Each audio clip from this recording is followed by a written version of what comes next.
Types of function में जो हम डिस्कस कर रहे थे ना, उसी को हम आगे कंटिन्यू करते हैं। तो पिछले टर्न पे हमने देखा था पॉलिनोमियल फंक्शन के टाइप्स और कुछ स्टैंडर्ड फंक्शन के ग्राफ वगैरह भी देखा था। जो चीज़ें हमने बोला था कि याद रखना होगा आप लोगों को भाई चीज़ें, क्योंकि क्या है कि जो सिंपल चीज़ें, अलग टाइप की जो चीज़ें हैं वो सब आपको याद रखना पड़ेगा, तब जाके उससे आप लिंक कर पाओगे चीज़ों को, है ना। तो टाइप्स ऑफ फंक्शन में जो नेक्स्ट टाइप है, नेक्स्ट टाइप जैसे मान लो आइडेंटिटी फंक्शन है। छोटे छोटे फंक्शन सब है कि क्या होता है identity function. Identity function, identity function, तो आइडेंटिटी फंक्शन क्या है? जैसे मान लो कि ऐसा फंक्शन जिसमें आइडेंटिटी लॉस ना हो, जैसे जो इनपुट डाले वही आउटपुट निकल के आ रहा है कि नहीं। तो each element is related to itself. अगर जैसे मान लो कोई फंक्शन डिफाइन किया गया है, फंक्शन ए टू ए में अगर डिफाइन किया गया है कि नहीं, कोई भी आइडेंटिटी फंक्शन है चाहे आर से आर में डिफाइन किया गया है, तो इसमें ये होता है कि f of x equal to x, इस फंक्शन में simply f of x equal to x for all x belonging to the real number, ठीक है, एक्स के सारे रियल वैल्यू के लिए। तो जो इनपुट हम डाल रहे हैं वही आउटपुट बाहर निकल रहा है, तो इसको हम आइडेंटिटी फंक्शन बोलते हैं कि इनपुट का आइडेंटिटी मेंटेन करके रखेगा, है ना। जो इनपुट डालेंगे वही आउटपुट आएगा निकल के। तो सिंपली क्या है ये, y इक्वल टू एक्स एक ग्राफ है, straight line passing through origin है। इसका ग्राफ बनाएंगे तो कैसा दिखाई देगा? इसका ग्राफ हमें इस तरीके से दिखाई देगा, सिंपल सा कर्व दिखाई देगा। तो ये है y equal to x line, ठीक है, ये y equal to x line है। तो ये y एक्सिस है, ये x एक्सिस है, और ये y equal to x line है। तो इसमें डोमेन ऑफ द फंक्शन क्या आएगा? डोमेन ऑफ द फंक्शन, तो इसमें डोमेन आएगा x बिलोंग्स टू क्या आएगा? All real number. और रेंज ऑफ द फंक्शन क्या आएगा बताइए? इसमें रेंज इस फंक्शन का क्या हो जाएगा? y belongs to all real number, है कि नहीं। इनफाइनेटली एक्सटेंडेबल लाइन्स हैं। तो ये आइडेंटिटी फंक्शन होता है और कोई बड़ी बात नहीं। इसका आगे चल के हम यूज़ देखेंगे कि फंक्शन और उसके इन्वर्स का जो कंपोजिशन होता है वो आइडेंटिटी फंक्शन के इक्वल होता है कि नहीं। तो ये आगे पढ़ेंगे हम जब इन्वर्स ऑफ फंक्शन के ऊपर आगे डिस्कशन करेंगे। तो नेक्स्ट जो है मॉडुलस फंक्शन। मॉडुलस फंक्शन के ऊपर चर्चाएं हम पहले भी कर रखे, विस्तृत इसके लिए लेक्चर बनाए हैं हमने, ठीक है। मॉडुलस बस थोड़ा सा हल्का सा बात करेंगे, आप देख सकते हो अलग से यूट्यूब पे लेक्चर्स पड़े हुए हैं। मॉडुलस फंक्शन में अगर देखा जाए तो मॉडुलस फंक्शन होता क्या है भाई? y equal to this is mod of x, है ना। तो इसको कैसे डिफाइन किया जाता है? मॉड ऑफ एक्स को याद है ना कि जब इनपुट x का वैल्यू जब लेस देन 0 रखते हैं तो बाहर जो निकल के आता है that is minus of x. जब x ग्रेटर देन 0 होगा तो ये सिंपली क्या हो जाता है? y equal to x line होता है। इसका मतलब क्या है? इसको हम ऐसे इंटरप्रेट करना है कि ये अंदर वाला जो क्वांटिटी, जो भी मसाला है, उस मॉड खोलने से पहले हमें ये देखना होगा कि अंदर निगेटिव है या पॉजिटिव है, ठीक है ना। तो अगर अंदर निगेटिव है तो उसको बाहर माइनस लगा के निकालेंगे, क्योंकि माइनस माइनस फिर क्या हो जाएगा? प्लस हो जाएगा। और पॉजिटिव है तो इसमें कोई चेंज नहीं आएगा, कोई बदलाव नहीं आएगा। इसका अगर ग्राफ बनाएंगे तो ग्राफ कैसा दिखाई देगा मॉडुलस फंक्शन का? तो सिंपली मॉडुलस फंक्शन का जो ग्राफ है इस तरीके से दिखाई देगा, ऐसा, है ना। क्योंकि x लेस देन 0 है तो y equal to minus x है, तो y equal to minus x straight line passing through origin, और उतने के लिए बनेगा जितने के लिए डोमेन है। तो इसलिए, और इधर y इक्वल टू क्या आएगा? x लाइन आएगा, क्योंकि x ग्रेटर देन 0 के लिए है सिर्फ। तो ये y एक्सिस, ये x एक्सिस। यहाँ पे चोच बन रहा है, ये देखिए 0,0 ओरिजिन पे। तो जहाँ पे ये चोच बनता है कर्व में, वहाँ पे फंक्शन क्या होता है? नॉट डिफरेंशिएबल कर्व होता है। यहाँ पे डिफरेंशिएबल फंक्शन नहीं होगा ये, है कि नहीं। ओरिजिन पे देख सकते हो कि स्मूथनेस नहीं है इस कर्व में, कंटिन्यूअस है लेकिन स्मूथनेस नहीं है। तो इस फंक्शन का सबसे पहले अगर डोमेन डिस्कस करेंगे तो बताइए डोमेन क्या आएगा? What is the domain of this function? Modulus function के लिए बताइए क्या होगा? डोमेन क्या होगा? क्या domain x belongs to all real number आएगा? नहीं, अरे x का सारा रियल वैल्यू जाएगा ना, निगेटिव पॉजिटिव सब। लेकिन रेंज अगर देखना हो तो रेंज के लिए किसको देखते हैं? y एक्सिस को सिर्फ देखते हैं।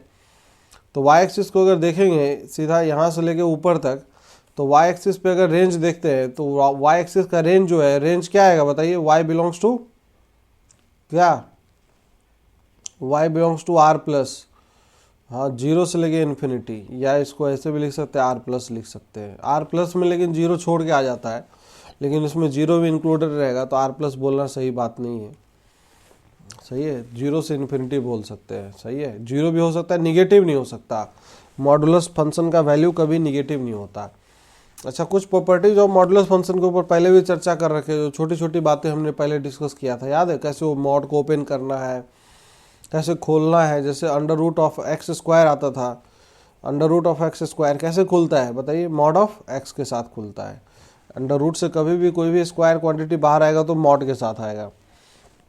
तो ये सब छोटी छोटी बातें हैं, याद रखने की बात है। जैसे मान लो ये है कोई भी फंक्शन, मान लो ये इस तरीके से लिखा हुआ है, कोई भी ले लो, मान लो ये tan स्क्वायर एक्स लिखा है अंदर में, और एक्स का रेंज दिया है 0 से लेके पाई के बीच में। तो इसको ओपन करने से पहले हमें ये देखना पड़ेगा कि ये अंदर वाला जो मसाला है ये कब पॉजिटिव और कब निगेटिव हो रहा है। तो इसको ओपन करेंगे तो क्या दिखाई देगा? ये दिखाई देगा under root of mod of 10x आएगा बाहर, नहीं, मॉड के साथ आएगा। तो मॉड 10x को डायरेक्ट ओपन तो कर नहीं सकते हम। तो यहाँ पे इसीलिए यहाँ पे ब्रेक आएगा, फंक्शन में ब्रेक आएगा। मतलब क्या है? ब्रेक आएगा। और जैसे अगर बात करें तो x का वैल्यू जब 0 से लेके π/2 होगा, तो 0 से π/2 मतलब फर्स्ट क्वाड्रेंट में tan थीटा पॉजिटिव होता है, तो इसलिए प्लस 10x हो जाएगा। और x का वैल्यू जब π/2 से लेके कहाँ तक, पाई के बीच में अगर होगा, तो x का वैल्यू जब तो सेकंड क्वाड्रेंट चला गया ना, ये सेकंड क्वाड्रेंट में tan क्या होता है? निगेटिव, तो माइनस ऑफ 10x आ जाएगा। ये सब याद है ना? छोटी छोटी बातें हमने बहुत सारा डिस्कशन किया है मॉड के अंदर में, पूरा एकदम मॉडुलस इक्वेशन कैसे सॉल्व करना है, मॉडुलस इनइक्वालिटी कैसे सॉल्व करना है, इसके लिए कंप्लीट लेक्चर हमने बनाया है मॉडुलस फंक्शन के ऊपर। तो वो आप देखिए जाके, है कि नहीं? बाकी हम दोबारा इसको वापस से डिस्कशन करना कोई मतलब नहीं, that is wastage of time होगा, कि फंक्शन वैसे भी बहुत बड़ा टॉपिक है, तो पढ़ना तो बहुत कुछ है। नेक्स्ट जो हम थोड़ा सा डिटेल में बात करेंगे, जैसे कि GIF फंक्शन के बारे में। GIF समझ रहे हैं क्या है? GIF function that is greatest integer function, greatest integer function.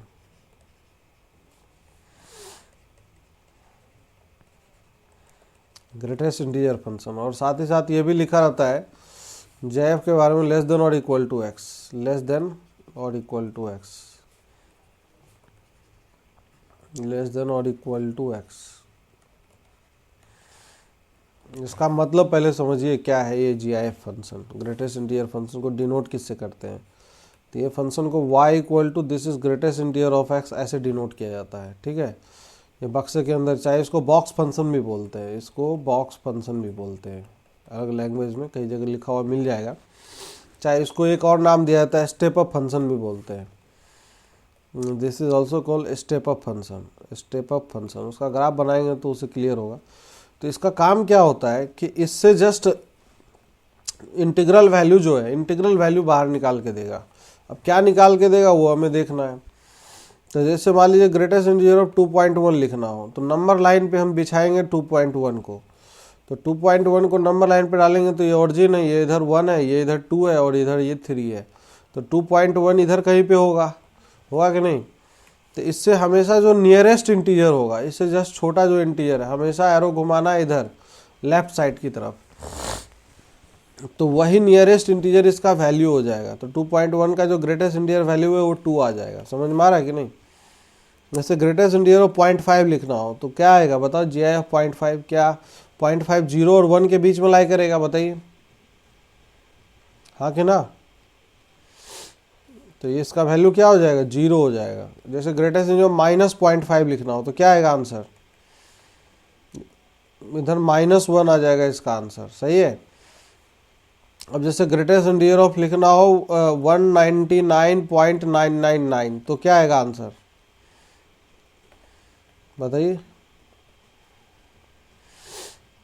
199 ही आएगा ना? 198 क्यों आएगा? 199.99 जैसे मान लो नंबर लाइन पे अगर बनाएंगे तो 199 ये है, 200 ये है, तो 199.999 200 के बहुत क्लोज ज़रूर होगा, लेकिन उसके जस्ट इधर वाला लेफ्ट साइड में एरो घुमाएंगे तो हम 199 पे फॉल करेंगे ना, तो इसलिए इसका वैल्यू 199 आएगा। बात समझे कि नहीं? तो इस तरीके से ग्रेटेस्ट इंटीजर फंक्शन चलता है। इसमें कोई अगर समस्या हो, परेशानी हो तो बताइए। नहीं समझ में आया? अब जैसे मान लीजिए इसमें इक्वेशंस वगैरह होते हैं, जैसे अगर मान लीजिए इसको सॉल्व करने के लिए बोल दे कि सॉल्व दिस, जैसे मान लीजिए ये लिखा है greatest integer of 2x is equal to 4, इसको सॉल्व करना है। तो greatest integer of 2x equal to 4 तो कोई दिक्कत नहीं है, पहले इसको मसाला पढ़ेंगे, ये जो अंदर में जो भी क्वांटिटी होगा उसको हम क्या पढ़ेंगे, मसाला। तो हम ये सोचेंगे कि मसाला मतलब m, तो ग्रेटेस्ट इंटीजर ऑफ मसाला इक्वल टू 4 है, तो हम ये सोचेंगे कि मसाला का वैल्यू पहले कहाँ से कहाँ के बीच में होना चाहिए कि उसका ग्रेटेस्ट इंटीजर 4 आ जाए। तो 0 है, ये 1 है, ये 2 है, ये 3 है, नंबर लाइन सबसे बेस्ट है, रटना नहीं पड़ेगा, नहीं तो लोग रट लेते हैं, पागल होते रहते हैं। तो वो मसाला कहाँ से कहाँ के बीच में होगा बताइए, 4 से 5 के बीच में होगा कि नहीं, 4 से 5 के बीच में आएगा। अब ये 4 से 5 के बीच में वो क्वांटिटी है, 4 से 5 के बीच में, तो 4 से 5 के बीच में अगर कोई नंबर है तो उसका ग्रेटेस्ट इंटीजर हमेशा ही क्या आएगा, अरे 4 ही आएगा ना। नहीं समझ में आ रहा है क्या? तो इसीलिए मसाला जो होना चाहिए दैट मस्ट लाई फ्रॉम 4 से लेके 5। 4 पे इक्वलिटी रहेगा कि नहीं रहेगा, 5 पे इक्वलिटी नहीं रहेगा। अब मसाला की जगह क्या है, 2x है, तो 2x का वैल्यू 4 से लेके 5, तो अब यहाँ 2 से डिवाइड कर लीजिए, तो ये हो जाएगा 2 और इधर आएगा x का वैल्यू कहाँ से कहाँ के बीच में आ जाएगा, 2 से लेके 5/2, तो यही आंसर हो जाएगा, x बिलोंग्स टू 2 से लेके 5/2, this will be the answer. तो इतना समझ में आया ना कि कैसे सॉल्व करना है ग्रेटेस्ट इंटीजर टाइप का जो क्वेश्चन अगर आए कहीं पे भी, तो इसमें कोई परेशानी समस्या हो तो बताइए, जितना अगर समझ में आया हो तो कोई दिक्कत की बात नहीं है। अच्छा, जैसे मान लीजिए इनइक्वलिटी कहीं पे लिखा हो, कई जगह इनइक्वलिटी भी लिख देता है ना। अच्छा ये इक्वेशन का आंसर क्या होगा, जैसे मान लो greatest integer of x equal to लिख दे 5.3, क्या होगा आंसर,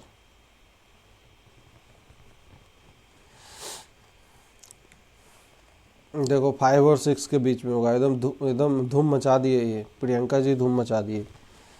अरे ग्रेटेस्ट इंटीजर का आउटपुट हमेशा इंटीजर होगा ना, x कुछ भी डालेंगे तो 5.3 कभी आएगा, कभी आएगा ही नहीं। तो आंसर क्या हो जाएगा, x बिलोंग्स टू 5 आएगा ना आंसर, कोई सॉल्यूशन नहीं होगा, नो सॉल्यूशन, नॉनसेंस बातें लिखी हुई है ये। अच्छा, जैसे मान लो ग्रेटेस्ट इंटीजर ऑफ x लिखा है लेस देन और इक्वल टू 0, तो क्या होगा आंसर इसका, इनइक्वलिटी क्या होगा, इसका फील करना होगा। जैसे ये क्या रहा है, 3x कर देते हैं, तो सबसे पहले वही मसाला वाली बात है, इसको मसाला मान लेंगे।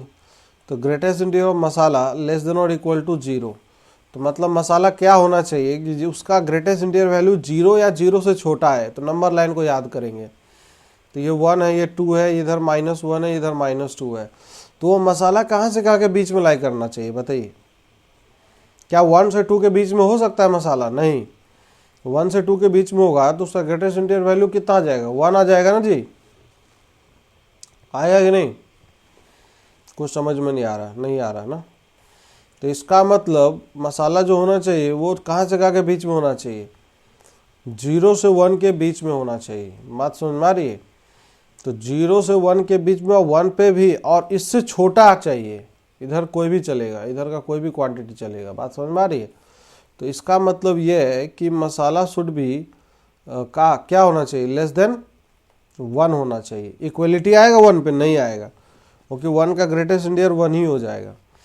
तो इसलिए 3x should be less than 1, तो यहाँ से आ जाएगा x इज लेस देन 1/3, तो x बिलोंग्स टू आएगा 1/3 से infinity, this will be the answer. ठीक है जी, तो ये सब छोटी छोटी बातें हैं, याद रखना है, ठीक है। बाकी नेक्स्ट मैं बात करता हूँ, इसकी कुछ प्रॉपर्टीज़ है, properties of GIF, properties of greatest integer function, ठीक है। तो ये सब छोटी छोटी बातें हैं जिसको हम डिस्कस कर रहे हैं। जैसे पहला बात ये है, जैसे मान लीजिए सपोज दैट ये है, first thing is that this is greatest integer of x plus of n, x plus of n equal to, चाहे x प्लस k कर देते हैं ज़्यादा सही रहेगा, x plus k, this is equal to greatest integer of x plus of k होगा, ठीक है। वेयर के बिलोंग्स टू क्या आएगा, इंटीजर आता है, ये आता है। एक तो ये है अपने पास, यहाँ पे अगर ये इंटीग्रल वैल्यू है तो ये greatest integer of x plus के आ जाएगा। जैसे मान लो सपोज दैट ये लिखा हो एक्स प्लस 10 लिखा हो ग्रेटेस्ट इंटीजर, तो क्या लिख सकते हैं हम इसको, greatest integer of x plus 10 लिख सकते हैं ना, बाहर कर सकते हैं सीधा सीधा, इससे बॉक्स से बाहर आ जाएगा। और ये इंटीजर है तो इंटीजर निगेटिव भी हो सकता है पॉजिटिव भी हो सकता है, लेकिन ध्यान रखना है वो इंटीजर होना चाहिए। तो ये हो गया। बाकी दूसरी बात, छोटी छोटी बातें करेंगे हम, ज़्यादा अभी भयंकर तोप वाली बात नहीं करेंगे, ठीक है, एकदम सिंपल सिंपल बात करेंगे, जिससे कि क्या है हमारा अंडरस्टैंडिंग पहले बने कि व्हाट आई एम टॉकिंग, किस चीज़ पे बात हो रही है। जैसे greatest integer of x plus greatest integer of minus x, अगर ये क्वांटिटी है greatest integer x plus greatest integer of minus x अगर लिखा है, तो इसमें दो टाइप की बातें आएंगी। जब x का वैल्यू इंटीजर होगा और x का वैल्यू जब इंटीजर नहीं होगा, तो when x does not belongs to integer, ठीक है, x is not is equal to integer, और x जब इंटीजर है, तो दोनों केस में एक एग्जाम्पल से समझ लेते हैं कि इंटीजर है तो क्या होगा, इंटीजर है तो नहीं होगा। जैसे मान लो x का वैल्यू 2 ले लेते हैं, तो ये इंटीग्रल वैल्यू है, तो greatest integer of 2 plus greatest integer of minus 2 क्या आएगा वैल्यू बताओ, तो ये 2 माइनस 2 इक्वल टू 0 हो जाएगा। तो इसका मतलब इंटीजर वाले केस में वैल्यू 0 आएगा। और एक एग्जाम्पल लेते हैं जब इंटीजर नहीं है, तो x इक्वल टू 2.1, तो greatest integer of 2.1 plus greatest integer of minus 2.1 क्या आएगा बताइए, 2.1, और इसका ग्रेटेस्ट इंटीजर लेंगे माइनस 2.1 का, तो क्या आएगा, अरे बोलो, माइनस 2, ये 2.1 नहीं इधर आएगा, क्या आएगा 2 आएगा। और इसका ग्रेटेस्ट इंटीजर क्या होगा, पीछे नंबर लाइन देखिए ना, नंबर लाइन, इधर नंबर लाइन देखो, ये 0 है, ये -1 है, ये -2 है, ये -3 है, तो यहाँ -2.1 क्या इधर आएगा, और इसका ग्रेटेस्ट इंटीजर लेंगे तो क्या आएगा, -3 आ जाएगा। तो 2 - 3 इक्वल टू क्या हो जाएगा, -1 हो जाएगा। तो इसका मतलब इस केस पे -1 आएगा, ठीक है ना।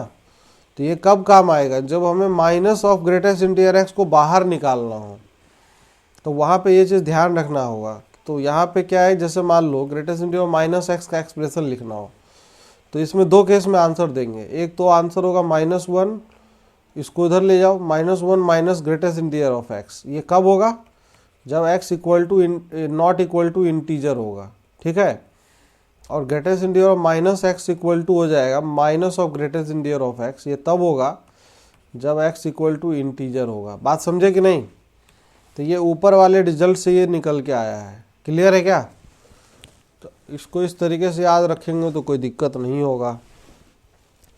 बाकी ज़्यादा इसमें ये नहीं, खचर पचर कुछ नहीं करना है। लोग फॉर्मूले वॉर्मूले कई जगह लिखा हुआ दिखाई देगा अलग अलग तरीके का, तो भाई फॉर्मूला वॉर्मूला लिखा हुआ बहुत कुछ लिखा हुआ दिखाई देगा कि इनइक्वलिटी होगा तो यहाँ से यहाँ, रटते रटते हालत ख़राब हो जाएगा। लेकिन वो क्या होगा, अल्टीमेटली यही होगा कि सब भूल जाएंगे, एग्ज़ाम में हम अप्लाई ही नहीं कर पाएंगे, ठीक है। एक और रिजल्ट है जो इम्पोर्टेंट रिजल्ट है, जिस पे क्वेश्चन भी पूछे गए आप लोग के एग्ज़ाम में। जैसे मान लीजिए सपोज दैट ये है greatest integer of x plus greatest integer of x plus 1/n plus greatest integer of this is x plus 2/n, फिर plus greatest integer of x plus this is 3/n, और ऐसे करके ये चल रहा है, ठीक है ना।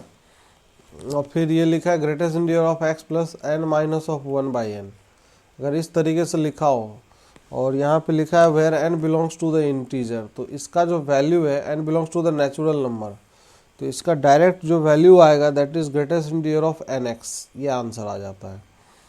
ये इंपॉर्टेंट है, दिस इज इम्पोर्टेंट फॉर्मूला। अब ऐसे सोच के अगर करना हो तो काफ़ी टफ होगा ये करना आप लोग के लिए। तो फॉर्मूला इसके लिए याद रखिए। फॉर्मूले का जैसे एज पर एग्जाम्पल मैं बता देता हूँ किस तरीके क्वेश्चन बनेगा। इस पर क्वेश्चन बन जाते हैं इस पे इस तरीके का, जैसे मान लो greatest integer of x plus greatest integer of, मान लो ये एक्स प्लस मान लो 1/100 लिखा है, ठीक है। और फिर ऐसे करके x प्लस ऑफ जैसे 2/100 लिखा है, और ऐसे कब तक चलेगा ये बताइए। ये चल रहा है x plus of 100 minus 1 that is 99/100 तक चल रहा है, ठीक है। और साथ ही साथ इसमें बोल दे if x is equal to 1/3, तो आंसर क्या होगा, इस सीरीज का आंसर क्या होगा बताइए। तो क्या अकॉर्डिंग टू द फॉर्मूला क्या इस सीरीज का आंसर हम बता सकते हैं कि नहीं। 100/3 का ग्रेटेस्ट इंटीजर सॉल्यूशन में क्या हो जाएगा, तो सॉल्यूशन हो जाएगा सर n का वैल्यू 100 इंटू 1/3, इसका ग्रेटेस्ट इंटीजर लेना है। तो 100/3 का ग्रेटेस्ट इंटीजर क्या होगा, 33.33 आएगा। और 33.33 का ग्रेटेस्ट इंटीजर क्या आएगा, क्या 33 आंसर आएगा, आएगा कि नहीं आएगा? कुछ समझ में आया कि नहीं, पहले ये बताइए, क्लियर है? कोई अगर समस्या हो तो बताइए। 33 आंसर आएगा। तो ये फॉर्मूला बहुत इंपॉर्टेंट फॉर्मूला है, this is very important formula. Exam में पूछे भी गए आप लोग इस टाइप का क्वेश्चन, ठीक है। पुरानी ईयर का आप क्वेश्चन उठा के देखोगे तो डायरेक्ट ये क्वेश्चन पूछा गया है। इसका अब हम ग्राफ पे चर्चा करते हैं कि इसका फंक्शन का ग्राफ कैसा बनता है। Graph of this greatest integer x, y equal to क्या है ये, ग्रेटेस्ट इंटीजर एक्स। तो ग्रेटेस्ट इंटीजर एक्स फंक्शन को अगर डिफाइन करते हैं इंटरवल्स में, तो इंटरवल्स में कैसे डिफाइन होगा ये बताइए। एक्स का वैल्यू अलग अलग इंटरवल में, जैसे मान लीजिए सपोज दैट, ध्यान से देखिएगा, इधर नंबर लाइन पहले हम बना देते हैं। ये 0 है, ये 1 है, ये 2 है, ये 3 है, और पीछे -1 है, और इधर -2 है, और इधर पीछे करें तो मान लो -3 है, ठीक है। -1 से 0 के बीच में है, अगर मान लीजिए कोई एक्स का वैल्यू -1 से 0 के बीच में है, तो उसका ग्रेटेस्ट इंटीजर वैल्यू अगर लेंगे तो क्या आएगा निकल के, क्या -1 आएगा निकल के, आएगा कि नहीं बोलो। इसके बीच में अगर कोई नंबर लेंगे तो इधर -2 आएगा। तो अलग अलग इंटरवल्स में अगर देखें तो जैसे मान लो सपोज दैट -2 से लेके -1 के बीच में है, तो उसका ग्रेटेस्ट इंटीजर वैल्यू क्या आ रहा है, क्या -2 आ रहा है निकल के। जब x का वैल्यू फिर -1 से 0 के बीच में है, इक्वलिटी पे ध्यान रखिए, कहाँ पे इक्वलिटी लग रहा है कहाँ पे नहीं लग रहा है। फिर x का वैल्यू 0 से 1 है तो ये 0 आएगा। फिर x का वैल्यू जब 1 से लेके 2 के बीच में है तो इसका मतलब वैल्यू 1 आ रहा है। तो इस तरीके से पूरा कर्व डिफाइन हो सकता है। अब इसका ग्राफ अगर बनाने का हम कोशिश करेंगे तो बहुत आसानी से बना सकते हैं, उसमें कोई समस्या ही नहीं है। देखो कैसे बनाएंगे, सिंपली इसका कर्व बन जाएगा। एक स्ट्रेट लाइन ये हो गया अपना, और फिर एक स्ट्रेट लाइन ये बन गया। कैसे बन गया,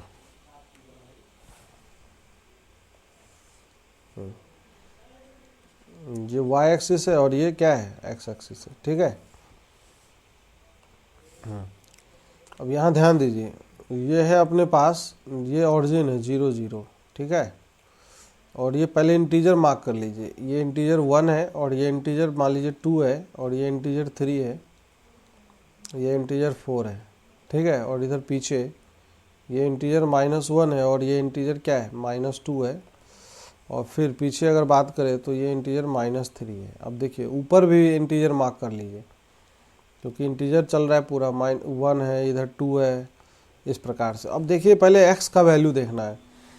तो x का जो वैल्यू है, अगर x का वैल्यू 0 से लेके 1 के बीच में है, तो x का वैल्यू अगर 0 से 1 के बीच में है, तो हमें इन आउटपुट क्या मिल रहा है, आउटपुट मिल रहा है y इक्वल टू 0। तो y इक्वल टू 0 लाइन मिल रहा है, तो इसका मतलब यहाँ से लेके यहाँ तक है। बात समझ में आ रही है, इधर इस तरीके से, इसमें कोई समस्या है क्या, नहीं है। नाउ नेक्स्ट अगर बात करते हैं आउटपुट देखना है। अब आउटपुट x का वैल्यू अगर 1 से 2 के बीच में है, x का वैल्यू अगर 1 से 2 के बीच में है, यहाँ देखिए यहाँ पे, तो 1 से 2 के बीच में अगर x का वैल्यू है, तो आउटपुट y इक्वल टू क्या आ रहा है, 1 आ रहा है कि नहीं। तो y इक्वल टू 1 आ रहा है, इस तरीके से आ रहा है कि नहीं, इस तरीके से आ रहा है। कोई समस्या, इधर ओपन रहेगा।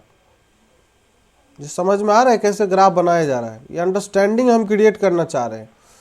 मेन हमारा पर्पस ये है कि अंडरस्टैंडिंग बने हमारे पास। फिर अगला जो है, x का वैल्यू जब 2 से लेके 3 है, तो आउटपुट आ रहा है क्या, y इक्वल टू 2 लाइन बन रहा है। तो y इक्वल टू 2 लाइन ये है, इस तरीके का, 3 पे ओपन रहेगा, तो this is y equal to 2 line है। ऐसे करके अब बनता जाएगा, ऐसे करके कर्व ये बनता जाएगा, ऐसे ही, ठीक है।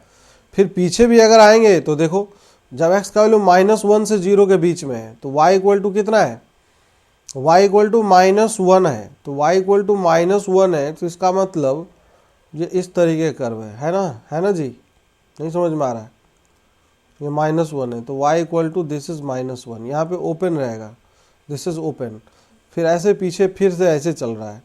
तो कहने का मतलब ये है कि कुल मिला के कर्व का जो स्ट्रक्चर है, ये स्ट्रक्चर आपको ऐसा फील आ रहा है कि ये जो स्ट्रक्चर है सीढ़ी टाइप का स्ट्रक्चर है, स्टेप अप फंक्शन है। सीढ़ी नहीं बन रहा है, ये बन रहा है कि नहीं? नहीं समझ में आ रहा है समझ में? तो ये सीढ़ी टाइप का एक स्ट्रक्चर बन गया है, देखो लैडर लाइक स्ट्रक्चर बन गया है। तो this is that's why it is called a step up function. एक एक यूनिट उठता जा रहा है, इसलिए इसका नाम स्टेप अप फंक्शन आता है। अच्छा, इसमें अगर मान लो ऊपर वाला लाइन जो है, ऊपर वाला पॉइंट को ध्यान से देखिएगा, ये सारे पॉइंट्स को अगर हम ज्वाइन कर दें ऊपर वाले जितने हैं, तो एक स्ट्रेट लाइन बन जाएगा ऐसा। और नीचे वाले जितने पॉइंट्स हैं सबको अगर ज्वाइन कर दें ऐसे करके, ठीक है, जैसे हम ज्वाइन कर रहे हैं इधर ऐसे, तो सबको ज्वाइन कर दे तो ये भी स्ट्रेट लाइन बनेगा। दोनों लाइन ही पैरेलल रहेंगे। ये जो ऊपर वाला लाइन बना है, ध्यान दीजिएगा, ये जो ऊपर वाला लाइन अभी अभी हमने बनाया है, और ये जो नीचे वाला लाइन बनाया है, ये नीचे वाला लाइन, क्या इसी दोनों लाइन के बीच में हमेशा ये कर्व कन्फाइंड रहेगा? रहेगा कि नहीं? देखो ध्यान से। तो ऊपर वाला लाइन का इक्वेशन क्या हो जाएगा? लाइन और पासिंग थ्रू ओरिजिन है, y equal to x line हो जाएगा। और नीचे वाला जो लाइन है, लाइन का इक्वेशन हो जाएगा y इक्वल टू क्या आएगा? x माइनस 1 हो जाएगा। पैरेलल लाइन है ना, इंटरसेक्ट -1 है। तो कभी भी यहाँ से समझ में हमको ये आ रहा है, एक चीज, एक इम्पोर्टेंट रिजल्ट समझ में आ रहा है, एक इम्पोर्टेंट रिजल्ट ये समझ में आ रहा है कि ग्रेटेस्ट इंटीरियर फंक्शन जो होता है, वो ग्रेटेस्ट इंटीरियर फंक्शन का value, greatest interior of x का वैल्यू क्या हमेशा क्या लेस देन और इक्वल टू x रहेगा? ऊपर वाले लाइन से छोटा है, ये ब्लू लाइन जो बनाया है, क्या उस लाइन से हमेशा नीचे ही रहेगा? ये बोलिए। और ये पीले वाला लाइन से हमेशा ऊपर है, देखो ध्यान से, नहीं समझ में आ रहा है? और पीले वाला लाइन से हमेशा ऊपर है, तो पीले वाला लाइन का इक्वेशन है x माइनस ऑफ 1 है। तो ये चीज़ हम बोल सकते हैं, ग्रेटेस्ट इंटीरियर फंक्शन का जो वैल्यू है, that will always lie between this quantity. बात समझ में आ रही है? x से छोटा रहेगा और x माइनस 1 से ग्रेटर रहेगा। इस पे इक्वलिटी नहीं आएगा नीचे वाले पे, क्योंकि नीचे वाले पे सब पे क्या लगा? ओपन ओपन लगा है। यहाँ पे भी ओपन है, यहाँ पे भी ओपन है, यहाँ पे भी ओपन है, हर जगह पे ओपन है। समझ में आ रहा है ये बात? नहीं समझ में आ रहा? तो हर पॉइंट पे ये चीज़ ओपन है। तो दैट्स वाई ये जो ग्रेटेस्ट इंटीरियर फंक्शन का वैल्यू है, वो हमेशा x माइनस 1 से ग्रेटर रहेगा और लेस देन और इक्वल टू x रहेगा। कोई समस्या हो इसमें, कोई परेशानी हो तो बताइए। क्या इतना समझ में आया कि नहीं आया? इतना समझ में आया? हेलो, कहीं कहीं पे डाउट है किसी को? तो पहले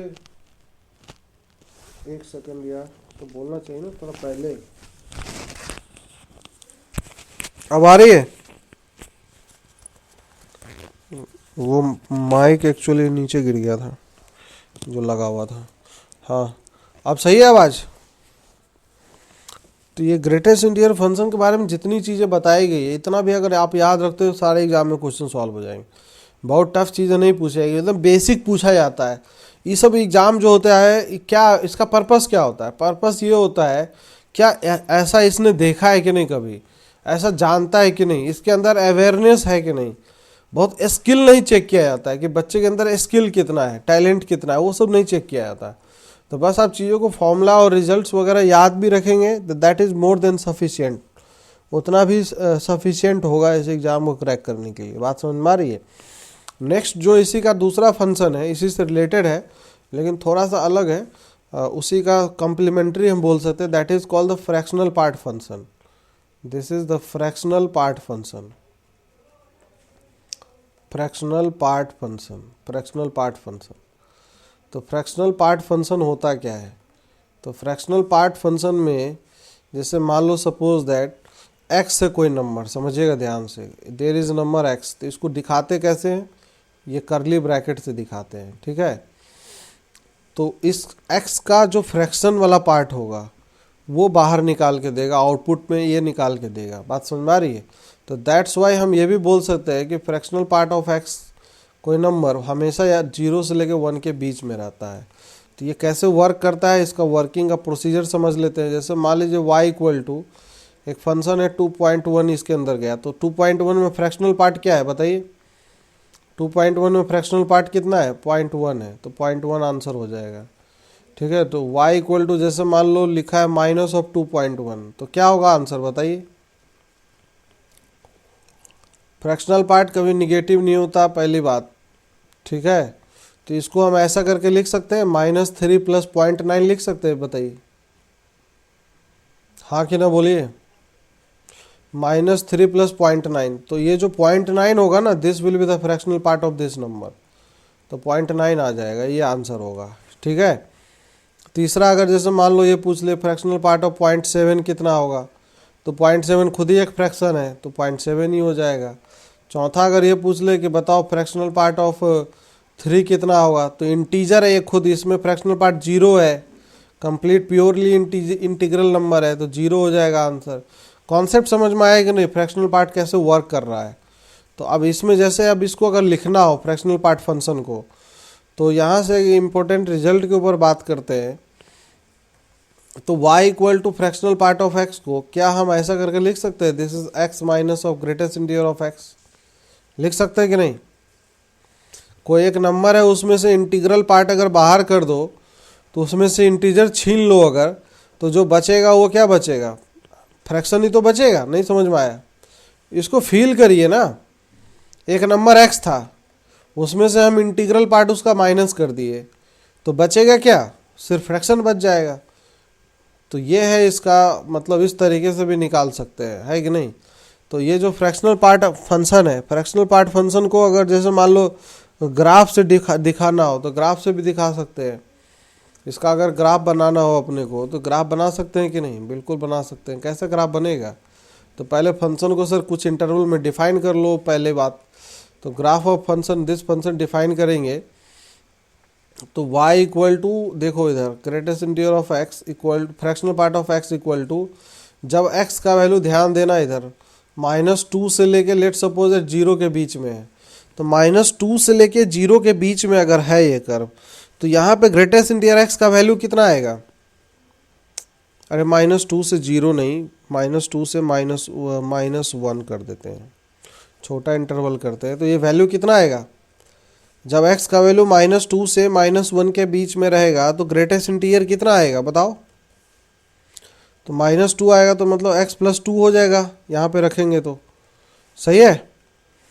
अब नेक्स्ट अगर x का वैल्यू -1 से लेके 0 के बीच में अगर होगा, तो ग्रेटेस्ट इंटीजर x का वैल्यू कितना आएगा?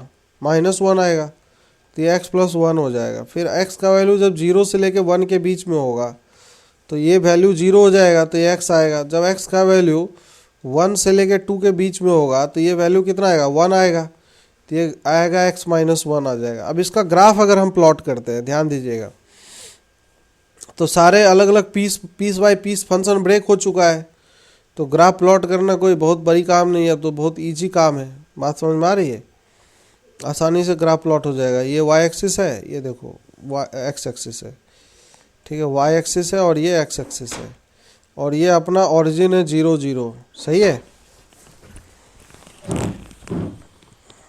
एक सेकेंड, इसका ग्राफ बना रहे थे ना, तो y इक्वल टू, देखो इसका फ्रैक्शनल पार्ट x फंक्शन हमेशा 0 से 1 के बीच में रहेगा, तो एक लाइन खींच लो पहले, y इक्वल टू 1 लाइन का ग्राफ बना लेते हैं। देखना इधर, y इक्वल टू 1 का ये लाइन है, y इक्वल टू 1 लाइन है, ठीक है।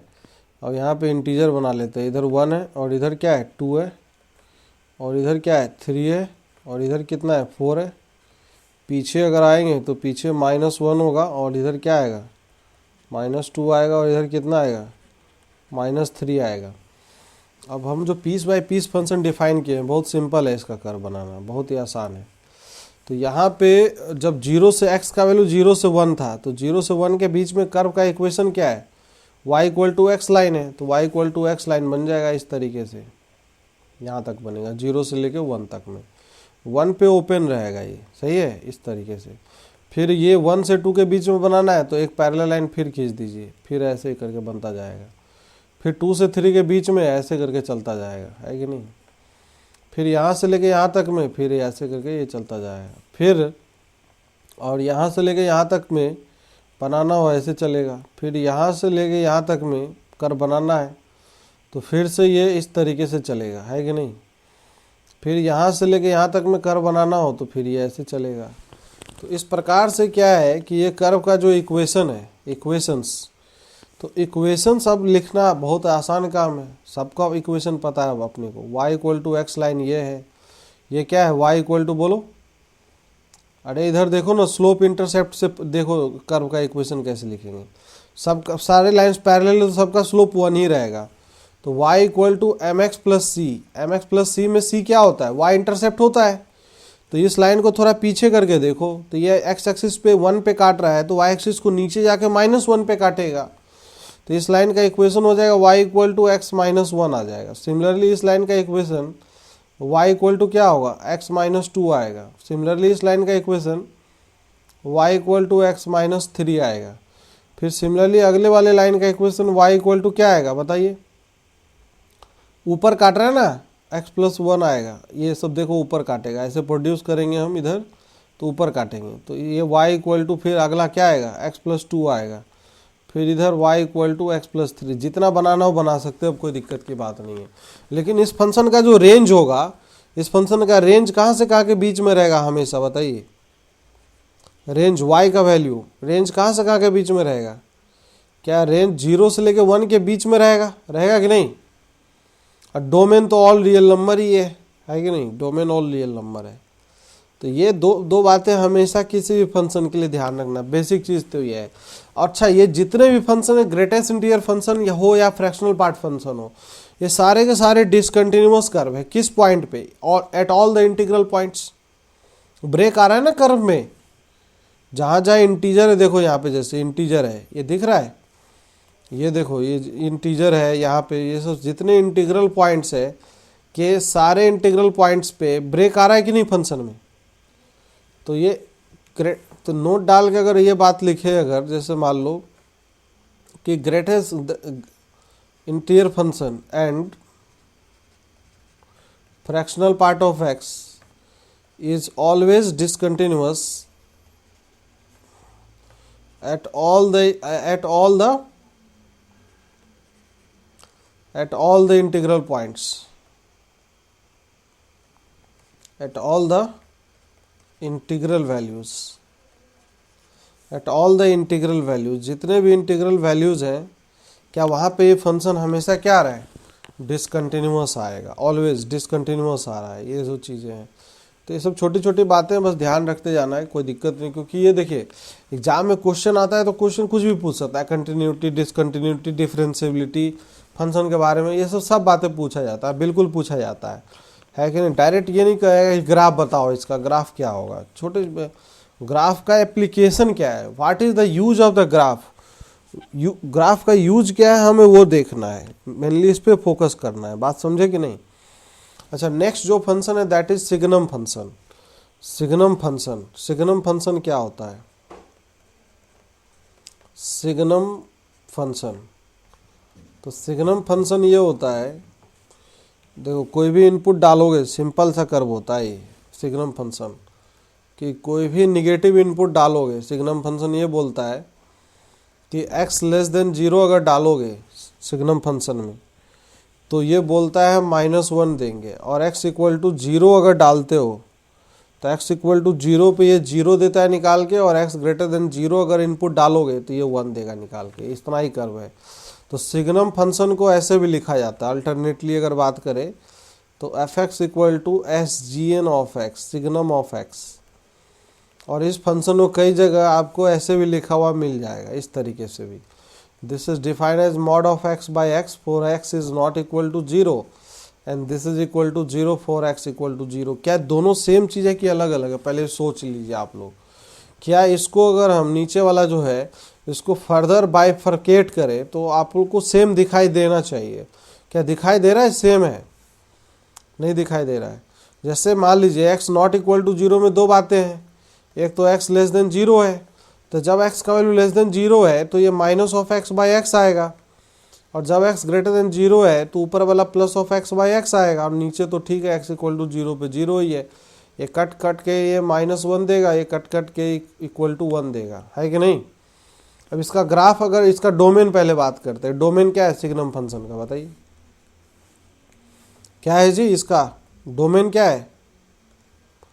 अरे डोमेन मतलब एक्स का वैल्यू क्या है, सारा रियल नंबर है ना, ये ऑल रियल नंबर है। रेंज क्या है इसका, रेंज में तीन ही है, तीन ही एलिमेंट है इसमें रेंज में। तो रेंज में तीन एलिमेंट क्या क्या है इसमें, कर्ली ब्रैकेट रोस्टर फॉर्म में लिखना होगा, -1 0 और 1 है, ये सिर्फ तीन एलिमेंट है, ओनली 3 एलिमेंट है इसमें, बात समझे कि नहीं। रेंज इसका सेट में नहीं है, मतलब कंटिन्यूअस सेट नहीं है, कहने का ये मतलब है। इसका ग्राफ तो सिंपल बन जाएगा, सिंपली इसका कर्व बन जाएगा। इसका कर्व अगर बनाना हो, ग्राफ ऑफ दिस फंक्शन, तो कैसा ग्राफ दिखाई देगा, बहुत सिंपल सा स्ट्रेट फॉरवर्ड ग्राफ बनेगा। कैसा कर्व बनेगा, जैसे मान लो ये वाई एक्सिस है और ये है एक्स एक्सिस है, ये वाई एक्सिस और ये एक्स एक्सिस है। अब यहाँ पे जब x का वैल्यू लेस देन 0 ले रहे थे तो आउटपुट क्या आ रहा था, y इक्वल टू -1 आ रहा था, यही आ रहा था ना। यहाँ पे गोला रहेगा, ये ध्यान रखना है। और यहाँ पे जब x इक्वल टू 0 है तो y इक्वल टू भी 0 है, तो यहाँ क्लोज है, ये क्लोज है, मतलब ये कर्व का पार्ट है। फिर यहाँ पे फिर गोला आएगा और ये y इक्वल टू 1 लाइन इधर की तरफ बन जाएगा। This is the graph of the signum function, signum function का ग्राफ बन जाएगा, है कि नहीं। ये इस तरीके से, ये y इक्वल टू 1 लाइन है, ये y इक्वल टू नीचे वाला -1 है और ये ओरिजिन है 0 0। तो सिंपल कर्व है, कोई दिक्कत की बात नहीं है। समझ में आ रहा है कि नहीं आ रहा है, कोई समस्या हो तो बताइए, नहीं कुछ समझ में आ रहा हो तो ये बताइए। अगर जैसे मान लिया फॉर एग्जांपल, अगर इसका वैल्यू पूछ ले कि बताओ इसका क्या होगा answer, y equal to signum of SGN of signum of क्या, जैसे मान लो x² - 3x + 2, इसका वैल्यू पूछ ले तो क्या होगा इसका वैल्यू। क्या इसको पीस में ब्रेक करके लिख के बता सकते हो आप लोग। तो सबसे पहले इनपुट किसके पास जाएगा, पहले इसको पूरा प्रोसेस समझते हैं हम, पूरे प्रोसेस को पहले समझते हैं कि क्या होगा इस प्रोसेस में। बताइए कि ये जो सिग्नम फंक्शन है y इक्वल टू SGN, तो सबसे पहले इनपुट किसके पास जाएगा, कि यहाँ पे जो फंक्शन लिखा हुआ है, अरे हाँ कि ना बोलिए, इसके पास जाएगा। और ये जो आउटपुट निकाल के देगा वो सिग्नम के पेट में जाएगा।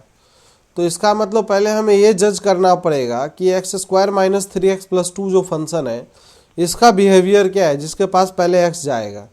तो इस पूरे फंक्शन का ग्राफ बनाएंगे। अगर y equal to x² - 3x + 2 का ये क्वाड्रेटिक कर्व है, इसका रूट 1 और 2 आएगा, तो इसका मतलब 1 और 2 आएगा, तो इधर 1 है और इधर 2 है, तो ये क्वाड्रेटिक कर्व है, इसके रूट्स रियल है। ऐसा करके कर्व बनेगा कि नहीं बनेगा, बोलो। अब ये देखना है कि जब x का वैल्यू -∞ से 1 के बीच में, तो कर्व ये देखो इधर पॉजिटिव है, और फिर 2 से लेके इन्फिनिटी में ये कर्व पॉजिटिव है कि नहीं। और 1 से 2 के बीच में अगर कोई वैल्यू डालते हैं तो ये वैल्यू निगेटिव में आएगा, है कि नहीं। और 1 पे 0 आएगा और 2 पे 0 बन जाएगा। तो पहले इसका मतलब ये है कि x² - 3x + 2 को हमें डिफाइन करना होगा कि this value is negative and for positive and when it is 0।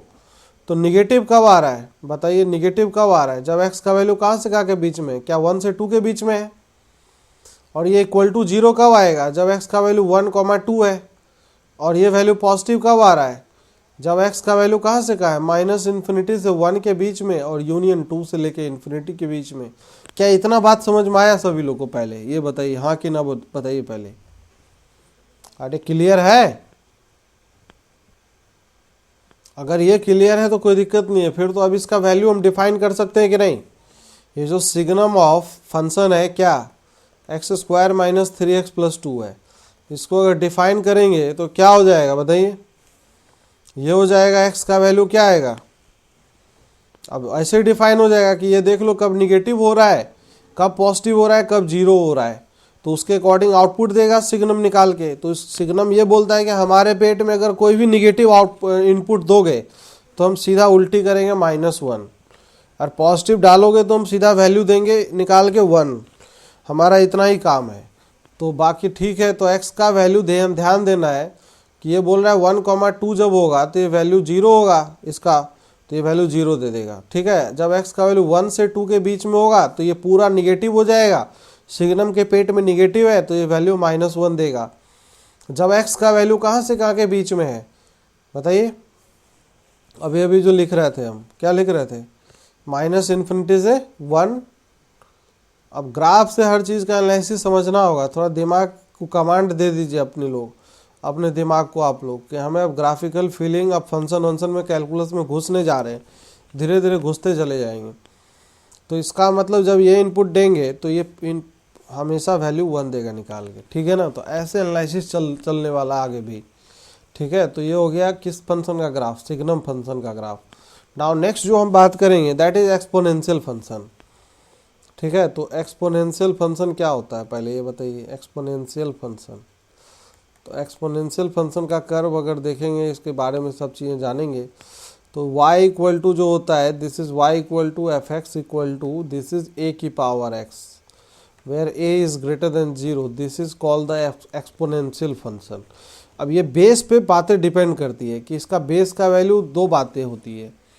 अब दो टाइप का जो कर्व बनता है इसमें, that depends on the value of the base, ठीक है। तो इसमें ए पे हम दो कंडीशन बनाने वाले हैं और दो अलग अलग केस के लिए हम एनालिसिस अलग अलग करेंगे। एक अपना होगा जब ए का वैल्यू 0 से लेकर 1 के बीच में होगा, दूसरा जब ए का वैल्यू ग्रेटर देन 1 होगा। तो जब बेस का वैल्यू 0 से 1 होगा और बेस का वैल्यू जब 1 से ग्रेटर होगा, तो 0 से 1 के बीच में जब बेस है, तो इसका जो कर्व होता है ये, that curve is a decreasing curve. वो कर्व जो बनता है डिक्रीजिंग नेचर का कर्व बनता है। ये कर्व इस तरीके का कर्व बन जाता है, ये देखो कैसा बन जाएगा। ये खुद भी फील कर सकते हो, कोई एक वैल्यू ले लो, उसे आइडिया लग जाएगा। ये इस तरीके का इसका कर्व बनेगा, एसिम्प्टोटिक लाइन होता है ये इसको इन्फिनिटी पे आगे कहीं मिलेगा, ठीक है। ये इस तरीके का, ये ऑरिजिन 0 0 है, ठीक है। और ये जो पॉइंट है दिस इज 0,1 है, सही है। और नेक्स्ट जब बेस का वैल्यू ग्रेटर देन 1 है, बेस का वैल्यू जब ग्रेटर देन 1 है, तो यहाँ पे ये चीज़ देखना, इधर y एक्सिस है और ये x एक्सिस है, ठीक है। और ये y एक्सिस है और ये इधर x एक्सिस है, और इधर बेस का वैल्यू इधर 0 0 है, ठीक है। अब समझने की बात है, ये जो पॉइंट है, ये पॉइंट है, इसमें इंक्रीजिंग नेचर का कर्व बनता है। ये दिस इज 0,1 और इधर जो कर्व बनेगा, ये कर्व बन जाएगा इस तरीके का कर्व, किस तरीके का कर्व,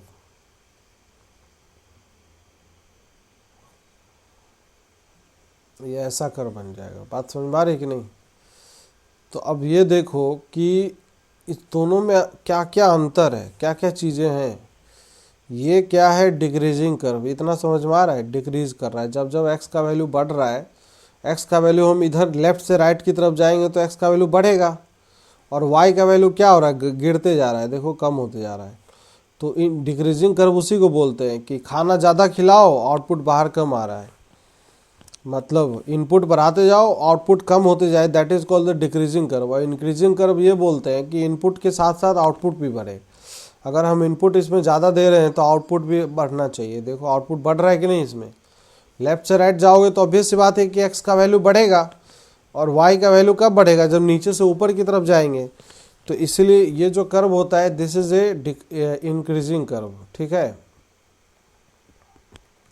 मतलब बेस ग्रेटर देन 1 के लिए कहने का मतलब है, जैसे इसमें कर्व होगा एफ एक्स इक्वल टू 2 की पावर x, 3 की पावर x, 4 की पावर x, सबका नेचर इसी टाइप का होगा। अब इसमें जैसे एग्जांपल ले ले, f x equal to base का वैल्यू 0 से 1 के बीच में, जैसे मान लो 1/2 की पावर x, कोई भी वैल्यू ले लो 0 से 1 के बीच में। अच्छा, इसमें जैसे इधर पिछले, इधर 0 से 1 के बीच में अगर बात कर रहे हैं, इस वाले कर्व में, इधर वाले में, तो लिमिट जैसे हम x अप्रोचेज इन्फिनिटी लगाते हैं, x approaches to infinity decreasing curve में, जब बेस का वैल्यू लेस देन 1 है, 0 से 1 के बीच में है, तो x अप्रोचेज इन्फिनिटी पे y किधर अप्रोच कर रहा है, y का वैल्यू देखो, सब लोग कर्व से देखो, क्या y का वैल्यू 0 की तरफ टेंड कर रहा है, हाँ कि ना बोलिए। तो ये वैल्यू 0 को टेंड कर रहा है। और यहाँ पे अगर बात करें, जब x का वैल्यू माइनस इन्फिनिटी ले जाएंगे, इधर की तरफ पीछे भाग रहा है, तो जब limit x approaches to minus infinity, इस वाले केस में ले रहे हैं माइनस ऑफ इन्फिनिटी, ये समझ में आ रही है। When x approaching to minus of infinity a की पावर x, और इधर वाला जब बेस का वैल्यू ग्रेटर देन 1 है, तो इस केस में क्या वैल्यू 0 को अप्रोच कर रहा है। अच्छा, दोनों ही केस में एक बातें कॉमन है, दोनों में एक बात कॉमन है। क्या कॉमन है, क्या दोनों फंक्शन का रेंज सेम है। अरे रेंज सेम है कि नहीं, नहीं समझ में आ रहा। क्या है रेंज, बताओ दोनों फंक्शन का रेंज क्या है। रेंज देखो ना, वाई एक्सिस पे, वाई एक्सिस पे वैल्यू कहाँ से ले रहा है, जीरो से ले रहा है। तो इसका मतलब y बिलोंग्स टू कहाँ से कहाँ होगा, जीरो से लेके इन्फिनिटी जाएगा। नहीं समझ में आ रहा है, जीरो से इन्फिनिटी आंसर आएगा इसका रेंज में। कोई समस्या है क्या इसमें, कोई परेशानी हो तो बताइए। ये इतनी बातें ध्यान रखना है, ये सब ग्राफ रटते रहना है, प्रैक्टिस करते रहना है। इसका फील अगर लेना हो तो एक एग्जाम्पल ले लीजिए, सिंपल सा एग्जाम्पल हम आपको बता रहे हैं। जैसे मान लो 1/2 है, ठीक है, 1/2 की पावर x है, यही एफ एक्स ले लेते हैं। और इसमें एफ ऑफ 1 का वैल्यू निकालिए, जीरो पे स्टार्ट करिए पहले, एफ ऑफ 0 का वैल्यू। तो एफ ऑफ 0 पे वैल्यू 1 आएगा, एफ ऑफ 1 पे वैल्यू कितना आएगा, 1/2 आएगा। एफ ऑफ 2 पे वैल्यू निकालेंगे तो कितना आएगा, 1/2 का स्क्वायर, मतलब 1/2 का स्क्वायर कितना होगा, 1/4 आएगा। फिर एफ ऑफ 3 निकालिए, 1/2 का क्यूब आएगा। तो वैल्यू क्या हो रहा है, बढ़ रहा है कि घट रहा है। अरे जैसे जैसे हम इनपुट 0 1 2 3 4 बढ़ा रहे हैं तो आउटपुट क्या घटते जा रहा है ना ये। तो बहुत बड़ा वैल्यू डाल देंगे, जीरो कभी ले नहीं पाएगा। बात समझ में आ रही है। इस टाइप का जो एक्सपोनेंशियल फंक्शन का रेंज जो होता है ऑलवेज जीरो से लेकर इन्फिनिटी है। चाहे इसको हम आर प्लस भी बोल सकते हैं, ठीक है, आर प्लस इसको बोल सकते हैं, ठीक है। पॉजिटिव रियल नंबर्स आ रहा है, इसमें कोई समस्या और परेशानी जैसी बात नहीं है। इतना क्लियर है क्या। हम जो बोल रहे थे, जैसे मान लीजिए सपोज दैट इस तरीके से है। अब जैसे कहीं पे भी लिखा हुआ मिल जाए कि भैया 3 की पावर x इक्वल टू -5, क्या इसका कोई सॉल्यूशन होगा, हाँ कि ना, पहले बताइए। 3 की पावर x इक्वल टू -5 का कोई सॉल्यूशन होगा कि नहीं होगा, सोच के बताइए सभी लोग। नहीं होगा, क्यों नहीं होगा। अरे कभी निगेटिव हो सकता है क्या इसका वैल्यू, इसका वैल्यू कभी भी निगेटिव हो सकता है, नहीं हो सकता है। तो इसका x बिलोंग्स टू 5 आएगा, नो रियल सॉल्यूशन, या इसी को बोलते हैं नो रियल सॉल्यूशन। कोई रियल सॉल्यूशन नहीं है। कुछ समझ में नहीं आ रहा है ना, आ रहा है ना समझ में। तो ये सब छोटी छोटी बातें जो कर्व के ऊपर काफ़ी चर्चाएं होंगी। एक्सपोनेंशियल फंक्शन का जो इन्वर्स है, दूसरा वाला function, that is logarithmic function, ठीक है, लॉगरिथमिक फंक्शन, लॉगरिथमिक फंक्शन। तो लॉगरिथमिक फंक्शन के ऊपर देखिए, लॉग अलग से पढ़ाया जाता है, पहले इसके बारे में चैप्टर है ये, लॉग चैप्टर वैसे मैं पढ़ा दूंगा अलग से, कोई दिक्कत नहीं है। लॉग को अलग से हम स्टडी कर लेंगे, लॉग फंक्शन, क्योंकि इससे लॉग से कई सारे क्वेश्चन आ जाते हैं, सीधे सीधे डायरेक्टली लॉग वाले क्वेश्चन मिल जाते हैं। तो हम लॉग का अलग से 1-2 लेक्चर ले लेंगे, जिससे कि क्या है कि हमें सारी जानकारी इसके बारे में मिल जाए, ठीक है। तो चलिए अब स्टडी हम कर ही लेंगे आज और कल का जो लेक्चर होगा वो अपना लॉग से ही एसोसिएटेड होगा, ठीक है। तो बस हल्का सा मैं जानकारी दे रहा हूँ क्या होता है लॉगरिथमिक फंक्शन, और इसका प्रॉपर्टीज़ हम डिस्कस करेंगे, पढ़ेंगे इसके बारे में, लॉग के बारे में पूरा चर्चाएँ करेंगे, ठीक है। लॉग चैप्टर है अलग से, और बाकी फंक्शन है तो थोड़ा सा जान लेते हैं। जैसे मान लो एफ एक्स इक्वल टू, इसमें फंक्शन होता है, इसको ऐसे डिफाइन किया जाता है, log of X to the base A. इसको बेस बोलते हैं, इसको नंबर बोलते हैं। पहली बात नामकरण पता होना चाहिए, पढ़ते कैसे हैं इसको log of X to the base A, इसको बेस पढ़ते हैं, this is called the base, ठीक है।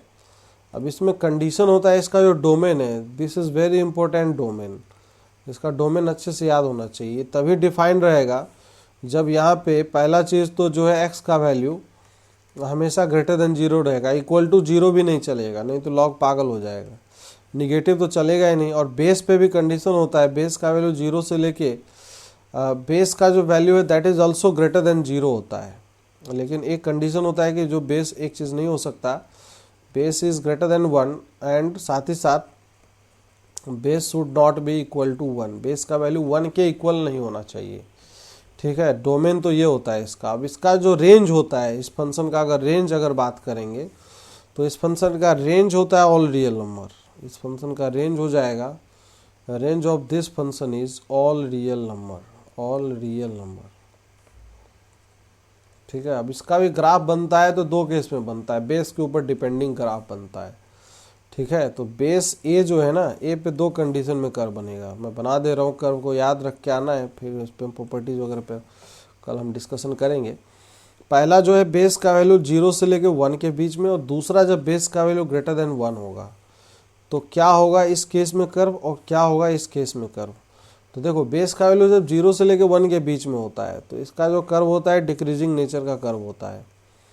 ये तुम्हारा y एक्सिस और ये है x एक्सिस, और यहाँ ऊपर से स्टार्ट होंगे और ये नीचे की तरफ ऐसे करके कर्व बनता है। This is the point that is 1,0 पे काटता है x एक्सिस को। x का वैल्यू 1 डालेंगे तो log ऑफ 1 का वैल्यू 0 आएगा, ठीक है। और y एक्सिस इसका एसिम्प्टोट की तरह काम करता है, मतलब टेंडिंग वाला जो है वो वाला काम करता है। दूसरा केस में अगर बात करेंगे कि दूसरे केस में कर्व कैसा बनेगा तो वो भी देख लेते हैं। तो दूसरे केस में ये y एक्सिस है और ये है x एक्सिस, तो इस केस में जो कर्व बनता है अपना इस तरीके का कर्व बनता है। और ये जो पॉइंट है ये पॉइंट आएगा 1,0 आएगा, सही है। तो सिंपल सा जो कर्व है दिस इज 0,0 ये ओरिजिन है, और ये जो पॉइंट है दिस इज 0,0 ये पॉइंट है। तो ये है कर्व डिक्रीजिंग और ये है कर्व इंक्रीजिंग। डिक्रीजिंग नेचर का कर्व है और ये जो कर्व है this is the increasing nature का कर्व है, इंक्रीजिंग नेचर का कर्व है। ये डिक्रीजिंग कर्व है और ये है इंक्रीजिंग कर्व। इसमें कोई समस्या और परेशानी हो तो बताइए। इतना समझ में आ रहा है क्या सभी को? हेलो,